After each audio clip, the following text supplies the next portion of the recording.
I hope you're ready, because I didn't come here to play it safe or speak cute little words that tickle your ears. I came to declare something bold over your life. You've cried, you've waited, you've wrestled in silence while others danced in victory, but God was not ignoring you. He was preparing a shockwave of favor. See, I know it may look like nothing is changing, but don't let the silence fool you. Heaven has been working overtime on your behalf. You're standing on the edge of a divine surprise, a supernatural turnaround, the kind of favor that breaks cycles, opens doors you didn't even knock on, and silences every voice that doubted your rise. God is about to shock you, not with just a little blessing, but with unexplainable, undeniable, overflowing favor. Get ready. Favor doesn't follow your feelings, it follows your faith.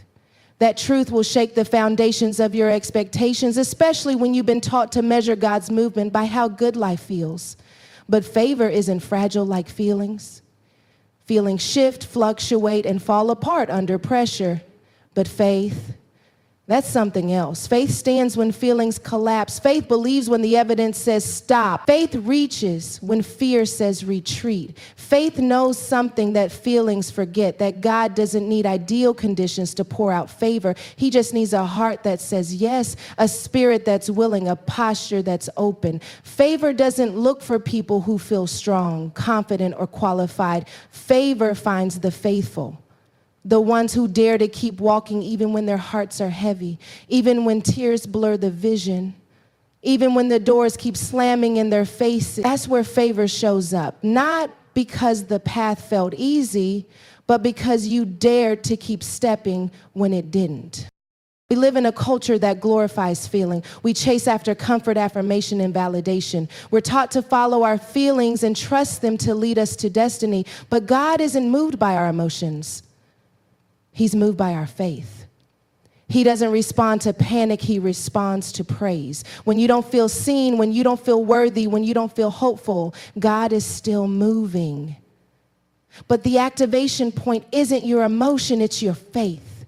Can you believe him when everything inside of you is breaking? Can you trust him when your feelings scream for evidence? Can you keep building when nothing looks like favor yet? Because faith is not a reaction, it's a decision. And it is that decision that draws favor like a magnet.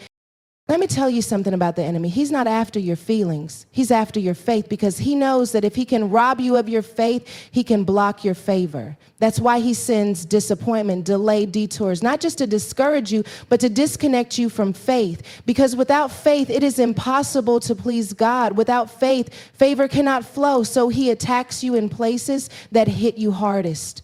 Relationships, finances, purpose, hoping you'll give up on believing. But when you choose to believe anyway, even with trembling hands and a weary heart, you're putting yourself in position for favor to fall. Faith keeps you aligned with heaven's timing. Faith keeps you connected to promises that feelings can't see. Think about the woman with the issue of blood. Her feelings told her to stay hidden, to stay quiet, to stay unworthy. But her faith said, if I can just touch the hem of his garment, something will change.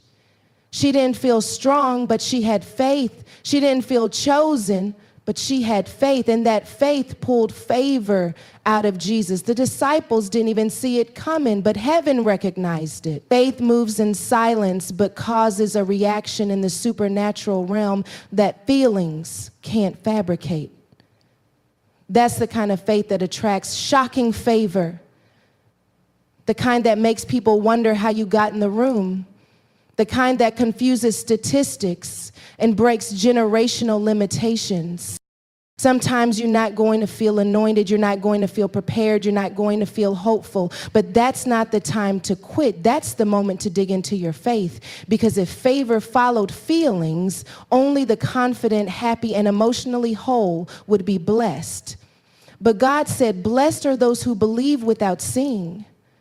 Blessed are those who hold on without understanding. Blessed are those who plant seeds in soil they haven't even seen rain on yet. Because that kind of belief is the breeding ground for favor. When God sees you praising in the drought, trusting in the fire, walking in the dark, he marks you for favor. And it's not just ordinary favor, it's disrupted divine favor. The kind that elevates you from the back to the front. The kind that pulls you out of obscurity into influence. The kind that doesn't match your credentials but fits your calling. God's favor isn't always loud. It doesn't always announce itself in obvious ways. Sometimes it slips into your life in quiet moments, like the one where you didn't give up when you could have. That moment you forgave when you had every reason not to. That choice to serve when you were the one bleeding. That decision to worship when your world was collapsing. Favor noticed that. You may not have felt anything shift in the moment, but faith registered in the heaven. Your tears were caught, your sacrifice was recorded, and your name was placed on the favor list, not because you felt strong, but because your faith stood anyway. Feelings are valid, but they're not your compass. They're not the fuel for your journey. If you let feelings drive, they'll steer you off the road of destiny every time. But if faith is your engine, favor will follow.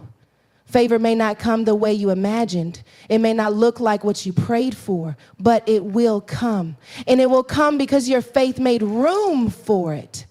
You might have felt unworthy, unseen, exhausted, but your faith said yes. Your faith said, I still believe, and that was enough for favor to find you. That was enough for heaven to release something that eyes haven't seen, ears haven't heard, and hearts haven't even imagined. You are not forgotten. You are not behind. You are not disqualified. You are simply being positioned. And while your feelings may scream delay, your faith is declaring preparation. Faith sees what feelings miss. Faith understands that the waiting is not wasted. Faith whispers that favor is forming behind the scenes. And when it shows up, it's not going to make sense to the ones who judge your journey by your emotions. But to you, the one who kept believing when it hurt, favor is going to feel like justice. Favor is going to feel like restoration. Favor is going to feel like the evidence that faith was never wasted. Faith is what gives heaven access to interrupt the ordinary and introduce the miraculous. When you choose faith over feelings, you are inviting God to exceed your expectations, to overturn every limitation, and to fulfill his promises in ways that defy logic and time. God's favor will often find you in the place of your greatest frustration. That contradiction is where divine power thrives. The very area you've cried over, prayed about, and almost walked away from is often the ground where God plants his favor. Not the easy place, not the celebrated space, but the place that tests your patience, your resolve, your trust. Favor doesn't always show up in pretty packages. Sometimes it walks into your life dressed like pain, dressed like confusion, wrapped in silence, but under all that weight, God is working. That frustrating place, the job that's draining you, the relationship that feels stuck, the calling that seems delayed, isn't a sign that God has left you. It's the setup for his favor to flow in a way that nobody saw coming. You have to understand the nature of frustration. Frustration isn't failure, it's friction. It's a signal that something is pressing against your current capacity because more is trying to be born. The enemy wants you to equate frustration with being forgotten, but God uses it to stretch you. Favor and frustration are not opposites. They are often companions. The frustration prepares the soil for what favor is about to grow. When you are pushed to your limits, when your strength runs out, when your resources dry up, that's the place where favor can flourish, not because you earned it, but because you endured. Not because it felt good, but because you didn't let the pressure push you out of purpose. Sometimes God will leave you in the tension long enough to kill what's been trying to kill your faith. That situation that keeps circling back, the one that drains your peace and rattles your confidence, is where God is setting the stage for favor, because when it finally shifts, you'll know it wasn't your doing. You'll know it wasn't a coincidence. You'll know it wasn't luck or strategy or timing. It was favor. Divine, undeniable favor that showed up when you thought you were at your end. That's the thing about God. He doesn't always move at the height of your strength. Sometimes he waits until you're empty so he can fill you with something that doesn't come from you. Look at the life of Joseph. He was favored, but his journey didn't look like favor. Betrayed by his brothers, thrown into a pit, sold into a slavery, falsely accused, imprisoned. None of those places looked like the stages of a miracle. But every pit, every prison, every false accusation was a step toward his promise. It was in the frustration that favor was forming. Favor doesn't just show up in the palace. It starts in the prison. It starts in the betrayal. It starts in the confusion. That's where God does his best work. When the situation looks the most unlike the prophecy, when the vision doesn't match the view, favor is still moving. God is not intimidated by the ugliness of your process. He steps right into the mess, the misunderstanding, the mistake, and he builds a miracle there. Don't misinterpret your frustration. It's not a punishment. It's not proof that you miss God. It's pressure that's pointing to a new level. The more intense the frustration, the greater the favor that's coming. That's why the enemy keeps trying to make you quit in that space. That's why your emotions flare up. That's why your mind gets cloudy, because the enemy sees what's forming even before you do. He knows that if you stay planted in that frustrating place, favor's going to break forth. So he whispers lies, tells you you're wasting time, tells you God's forgotten, tells you it's never going to change. But that's when you have to lean into your spirit and not your senses. You have to remind yourself that frustration is not final. It's the forge. God will often hide favor in hard places because he wants to see if you can recognize his hand even when the conditions look impossible. Can you still believe when the reports are bad? Can you still praise when the doors are locked? Can you still serve when it feels thankless? Favor is forming in those moments, but it's disguised as resistance.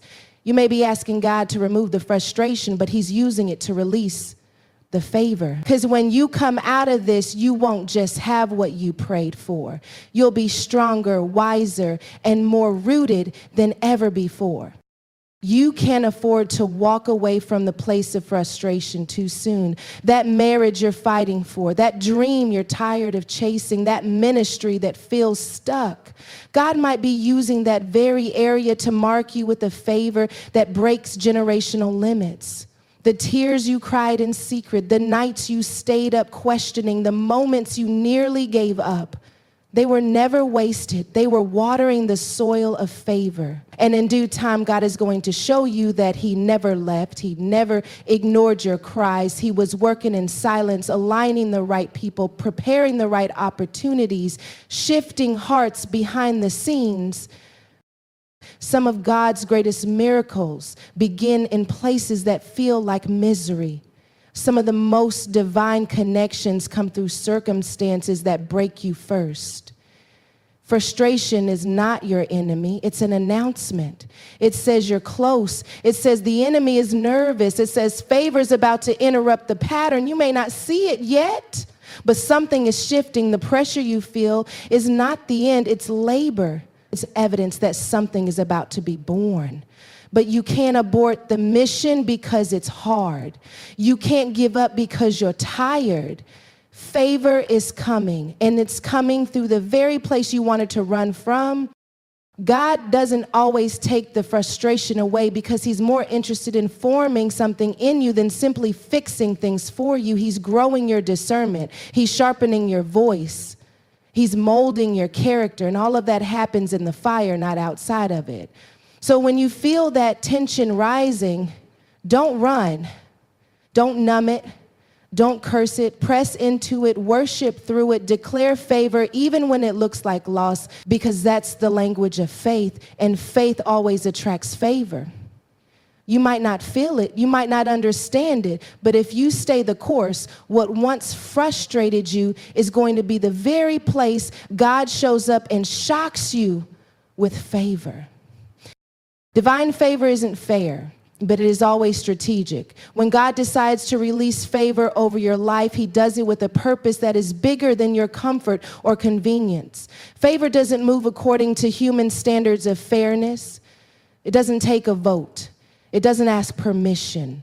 It doesn't seek validation. It just shows up unapologetically because heaven decided it was your time.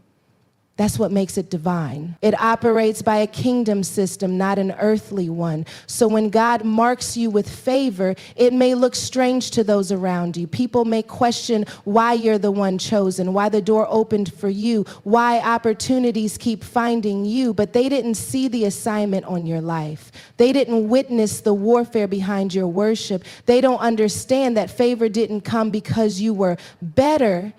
It came because you were positioned. Strategic favor is not about getting ahead of others. It's about getting into alignment with God's divine agenda. It's about being in the right place with the right heart at the right time. And sometimes that positioning requires pain. Sometimes the process doesn't make sense until the favor starts flowing. That's why you can't judge favor by fairness. If you do, you'll miss what God is doing. You'll get caught up comparing your path to someone else's and start thinking God overlooked you. But he didn't. He's just too strategic to waste favor on a version of you that hasn't been processed yet.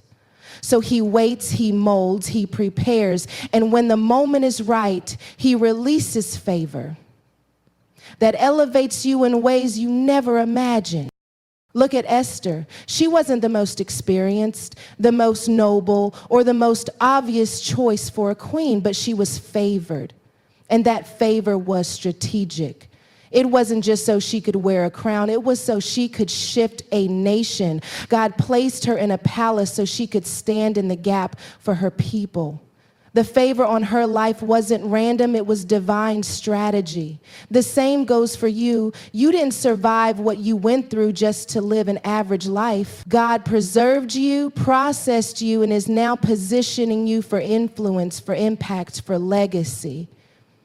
The favor on your life is proof that your life has purpose. Divine favor will often skip the line. It will bypass credentials. It will override systems. That's why you can't explain it.